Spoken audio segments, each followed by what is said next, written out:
Eh bien, j'ai la grande joie ce soir d'accueillir un pilote. Vous le connaissez, il a le record du monde, il va tout de suite nous le dire, c'est André Boschberg. Euh, Bonsoir. Bonsoir. Rappelez-nous le record que vous détendez, que vous avez au niveau de l'aviation, que vous avez fait il y a 2 ans et demi, 3 ans? Ça fait presque 3 ans et demi maintenant. Hein. C'est vrai, 3 ans et demi. le temps passe beaucoup trop vite. Hein. Beaucoup trop vite. Alors Comme, dites-nous il, votre comme il avait record. d'ailleurs passé beaucoup trop vite dans le cockpit à ce moment-là. Hein. Donc, vous avez passé dans Solar Impulse combien de jours confinés? Alors, ce qui était intéressant, c'est que c'était un avion qui était très particulier, puisque c'est le premier avion qui est capable de voler jour et nuit, mais plusieurs jours, plusieurs nuits, finalement pratiquement de manière illimitée. Hein, donc, c'est un avion qui peut voler une semaine, un mois, je ne veux pas dire un an, parce que ce serait long. Et finalement, la technologie, elle, devient durable, en tout cas dans cette application-là. Puis la grande question était de savoir est-ce qu'on arrivait à rendre le pilote durable aussi. Hein, alors, c'était plutôt le côté humain qui était le maillon faible. Et en l'occurrence, j'ai dû faire un vol qui a duré 5 jours et 5 nuits. 5 Donc, jours et 5 nuits. presque 120 heures. Donc, c'est partir le lundi matin et arriver le samedi matin. Donc, ça fait plus qu'une semaine de travail. En fait, c'est assez amusant. Mais bon, c'était une expérience absolument grandiose. Hein. Félicitations, hein, vous C'était un êtes rentré dans les… privilège de pouvoir être dans cet avion à ce moment-là. Et c'était en dessus de l'océan, hein? C'était en dessus de l'océan. Et puis, c'était marrant parce que la personne là, qui était la plus proche de moi, c'était les 2 astronautes qui tournaient dans la station spatiale internationale. Alors, de temps en temps, c'est-à-dire chaque heure et demie, hein, c'est à peu près le temps que dure leur orbite. À chaque orbite, finalement, ils étaient à 400 ou 600 kilomètres de moi. Et c'était vraiment les humains les plus proches parce qu'au milieu du Pacifique, il n'y a rien, quoi. Il n'y avait même pas une île à proximité, il n'y avait pas de bateau qui passait par là. Donc, c'était l'océan dans toute sa splendeur. Donc, vous étiez à plus que 2 mètres au niveau de la distance. Oui, ça, en tout cas, donc c'était pas un problème. Hein. Quels sont les conseils? Ça a duré 5 jours, mais vous étiez vraiment dans un petit habitacle. C'est quoi les conseils que vous pouvez nous donner, vous qui avez dû faire ce record aussi? Vous avez dû vous préparer physiquement, mentalement. Nous, c'est un petit peu plus long que 5 jours, mais on a un petit peu plus à l'espace. Quelle est votre expérience? Qu'est-ce que vous pourriez nous conseiller, André Boschberg? Alors là, c'est vrai que c'était quelque chose qui était choisi. Donc, quand on choisit quelque chose, on a une approche peut-être un petit peu différente que quand on nous l'impose. Alors aujourd'hui, on nous l'impose, je dirais peut-être par des forces supérieures, ou en fait, en tout cas, le virus, on ne le contrôle pas. Donc, c'est pas grave. Ça pas montre qu'on est grave. vraiment en direct. Bon, il faut que je le coupe là. C'est vrai que la communication continue. Oui.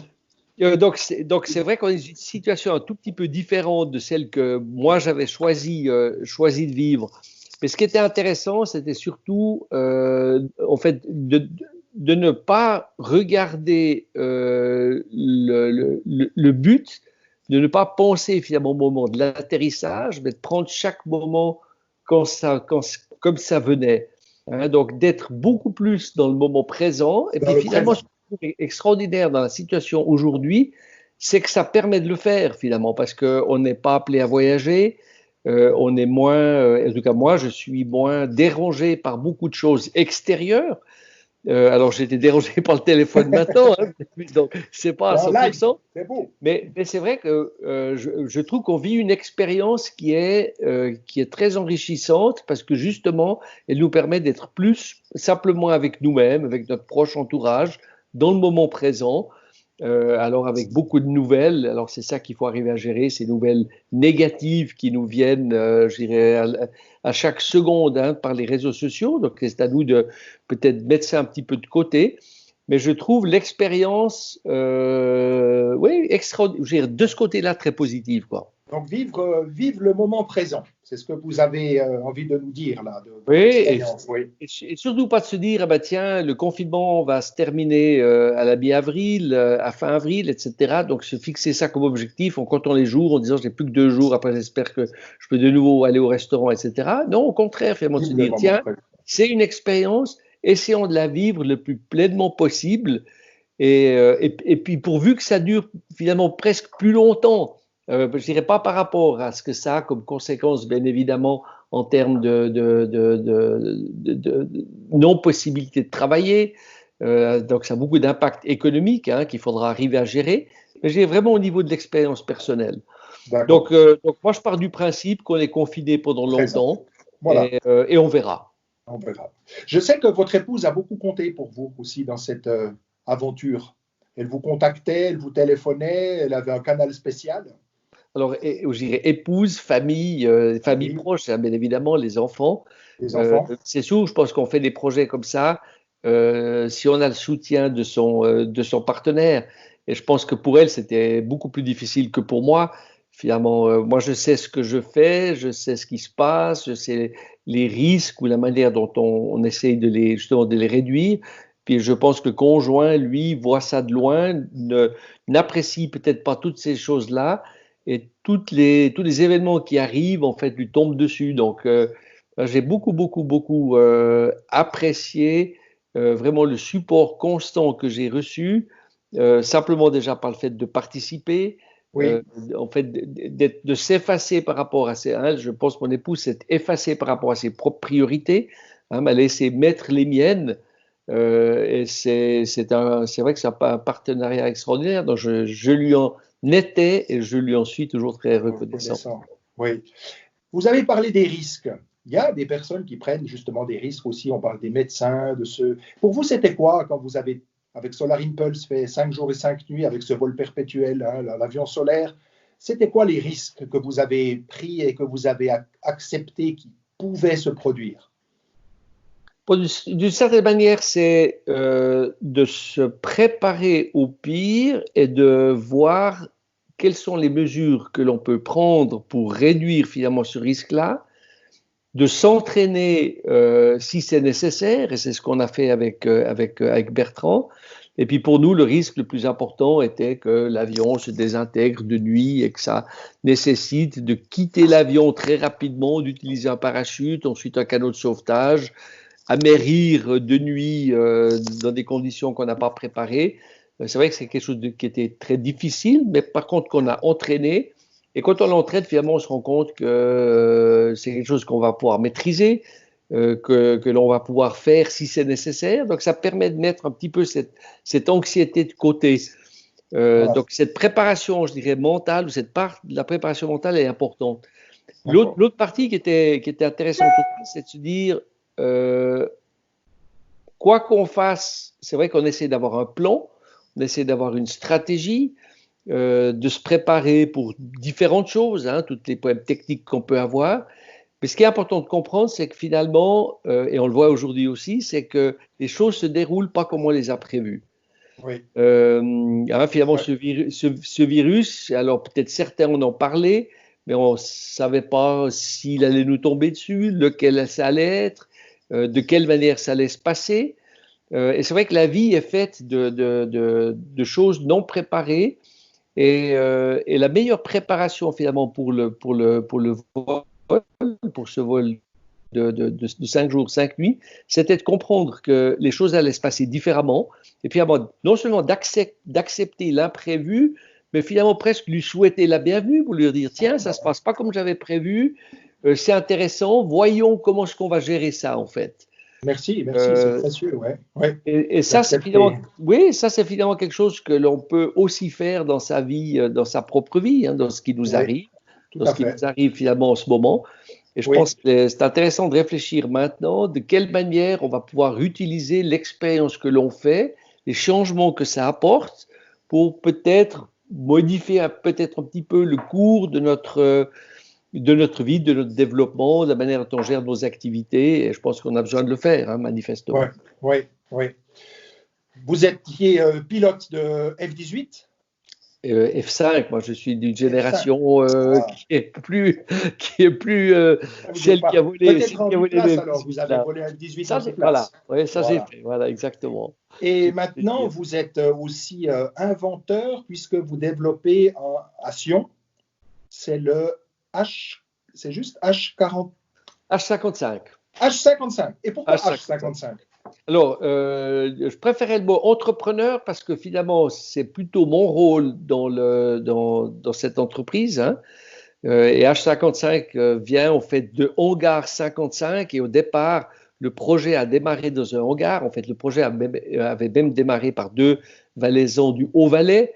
Euh, et nous avons repris après finalement cette activité et on a séparé finalement différentes choses et nous avons repris la partie propulsion électrique, hein, qu'on appelle aujourd'hui H55 dans le but de développer de l'aviation électrique, de l'aviation propre, de l'aviation beaucoup plus silencieuse et puis l'aviation finalement du futur, parce que c'est clair que la propulsion électrique va permettre de créer des moyens de transport complètement différents et nouveaux par rapport à ceux qu'on connaît aujourd'hui.